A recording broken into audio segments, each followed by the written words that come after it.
Welcome to Long Story Short. Have you ever heard of the war where the world's biggest military power got dragged into the jungle and got its butt kicked by guerrilla fighters in flip-flops? Welcome to Vietnam. Buckle up. First off, Vietnam didn't wake up one day and say, "Hey, let's ruin the United States Day." No, they were already fighting for independence. For nearly a century, Vietnam had been colonized by France as part of French Indochina. After World War II, Vietnamese fighters, led by Ho Chi Minh, part hardcore communist, part independence hero, decided they'd had enough. From 1946 to 1954, Vietnam fought the French in the First Indochina War, and, spoiler, the French lost, big time. At a battle called Dien Bien Phu, Ho Chi Minh's forces crushed them, and France packed their bags.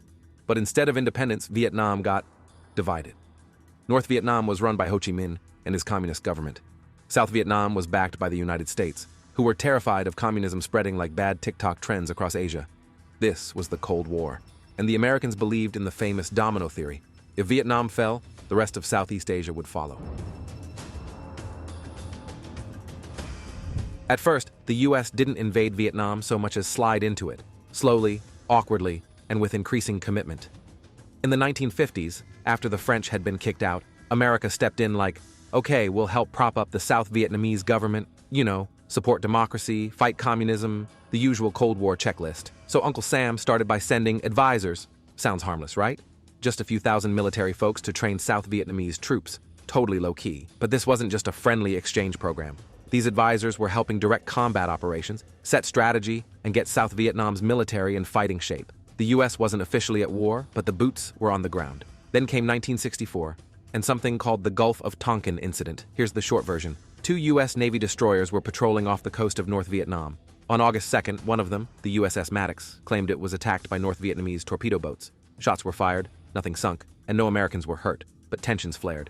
Then, just 2 days later, came reports of a second attack. Except that one might not have happened at all. Radar blips, nervous sailors, bad weather. Historians today, like Edwin Moise and Frederick Logeval, have cast serious doubt on whether that second incident even occurred. But back in Washington, President Lyndon B. Johnson wasn't waiting for peer-reviewed studies. He went to Congress and said, basically, they're shooting at our boys, we need to respond. Congress agreed fast. They passed the Gulf of Tonkin Resolution, which gave Johnson a blank check to use military force in Vietnam without a formal declaration of war. That's when the dial really turned up. By 1965, the first major U.S. combat troops landed in Da Nang. What had been a low-scale advisory mission exploded into a full-blown military campaign. America started pouring in troops. Over 500,000 soldiers by the late 1960s. That's more than were deployed in the Korean War. Massive airstrikes, helicopter assaults, chemical defoliants like Agent Orange. The U.S. brought everything short of nukes.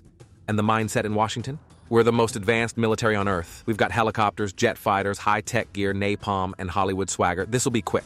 Yeah, about that. So here's the thing. Vietnam wasn't your typical battlefield. This wasn't 2 armies meeting in a wide open field for a clean, organized fight. Nope, this was jungle warfare on nightmare mode. The North Vietnamese Army, NVA, and their guerrilla allies, the Viet Cong, didn't play by the rules the US military had trained for. These fighters had one massive advantage. They knew the land. They moved through dense jungles, rice paddies, and thick mountain terrain like ghosts. No uniforms, no front lines, no clear targets. They hit hard, disappeared into tunnels, and struck again when you least expected it. These guys were masters of guerrilla warfare, and for American troops it was frustrating, terrifying, and demoralizing.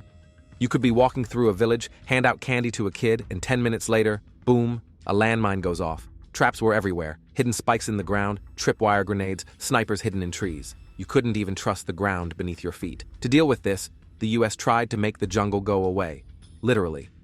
They launched a massive deforestation campaign, spraying chemical agents like Agent Orange from planes to kill vegetation and expose enemy hideouts. It did strip away the forest, but it also poisoned the soil, the water, the people, and even American soldiers. Decades later, thousands still suffer from cancers, birth defects, and other health issues linked to the chemicals. A military strategy turned into a long-term environmental and human catastrophe. And then there was the air war.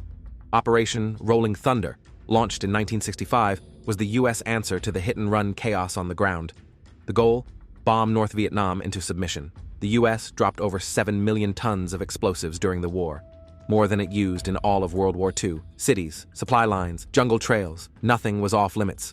But here's the kicker. It didn't work. The Ho Chi Minh Trail, the The supply route that ran from North Vietnam down through Laos and Cambodia just kept getting rebuilt. Vietnamese forces dug underground shelters, lived in caves, and moved supplies by hand, by bike, even by foot. The more the US bombed, the more determined they became. So while the US flexed its tech and firepower, the Vietnamese countered with grit, patience, and deep-rooted resistance. They weren't just fighting a war. They believed they were fighting for their land, their identity, their independence, and no amount of napalm was going to burn that out.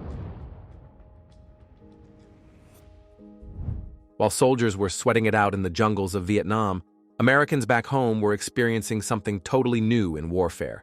They were watching it all on TV. For the first time in history, war wasn't just headlines in a newspaper. It was on the nightly news, in full color, every evening during dinner. And what they saw wasn't exactly the glorious victory narrative they'd been sold. In early 1968, the Viet Cong launched the Tet Offensive, a massive coordinated series of surprise attacks across dozens of cities in South Vietnam, including the U.S. Embassy in Saigon. Militarily, the U.S. and South Vietnamese forces managed to push the Viet Cong back, but that wasn't what people saw on TV. What they saw was chaos, explosions, blood, and a very uncomfortable question. Wait, I thought we were winning? Public trust in the government plummeted almost overnight. Opinion polls flipped. People who had supported the war now weren't so sure, and those who had doubted it got louder. The anti-war movement exploded. College campuses became protest hotspots. Students marched, clashed with police, staged sit-ins, and burned draft cards. The draft itself, which randomly selected young men to go to war, became a symbol of inequality. Poor and minority communities were drafted in far higher numbers, while the privileged often found ways to dodge it. Looking at you, student deferments. And then came a national tragedy. Kent State University, 1970. During a protest against the U.S. invasion of Cambodia, National Guard troops opened fire on students, killing 4 and injuring 9. The country was stunned. The message was brutal and clear.